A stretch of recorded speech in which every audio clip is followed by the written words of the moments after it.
Hi, I thought I'd give you a quick update on what's happening with the Loophole Bill. It's the 2nd of November and I'm here in the courtyard, one of the courtyards at Parliament House. A quick breather before I go into a meeting that's been organised by Senator David Pocock with quite a crowd of people, I understand, to talk about the Loophole Bill and its various bits and pieces and what should happen to it.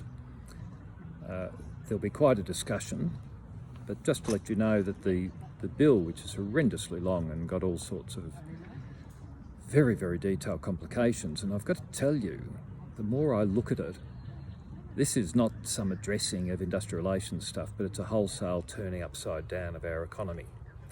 And it will be conflicting with the competition regulator. It will allow collusion, price fixing, and so on and so forth. It's pretty serious stuff. Where we're at is that there's a parliamentary committee, a Senate committee looking at the bill, having hearings. We've put in a submission. I'm listed to give evidence before the committee on the 10th of November. I'll be back up here again. And it's not going the way the government wanted. The independents are showing a real determination to dig, to understand this thing properly. We don't know what the outcome will be, but I've certainly got to say the risks associated with this are something like I've never seen before. So that's just a very quick update. Every now and again when I'm up here I might give you another update. Hopefully I don't get bombed by the magpies that fly around here in the courtyards. So that's the 2nd of November, just a quick update on the Loophole Bill.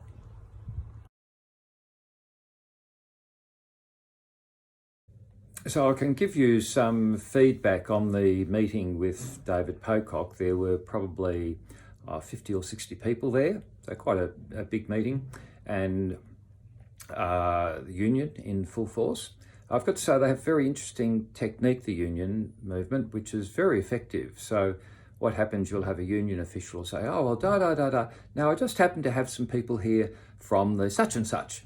And those people will stand up and they've got a prepared talk, which lasts a couple of minutes. It's just on their phone. And they say, well, I did this work and I did that work and it's terrible this and this is really hard and this is really terrible, really difficult and so forth. And so they bring the human face to it, and it's very effective, very, very, very effective lobbying technique, and they use it quite regularly. So the meeting had a broad range of people talking about all the various issues, and what really came out to me, though, in terms of the Loophole Bill, is that we really should be looking at this in three bits, and I think it's sort of moving in that direction. So to give you an overview, very broad overview of the Loophole Bill, the three sort of big bits in it. First, that you've got sort of the issues relating to occupational health and safety, which is the asbestos issue and things like that. And that should all be treated as one bit. And I think that that's where David Pocock has clearly indicated that they're heading.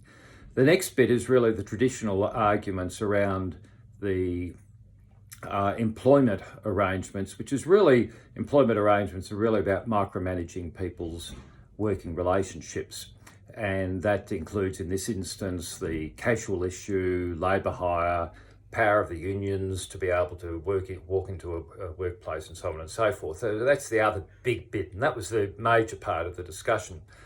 The area that really concerns us is the third bit, which is this turning self-employed people into employees, taking the commercial contract and treating it as an employment contract. And really that's the denial of our right to be self-employed and the right to be our own business, to be our own boss, etc. And that's the bigger bit that we're interested in and that are going to keep pushing forward with. Now, I'm back in Canberra next week. I've now been asked to give evidence before the Senate committee. Don't really want to do it, but if you're in the game, that's what you have to do. So up there, put my suit and tie on and do my 45 minutes of presentation and then question and answer and so forth.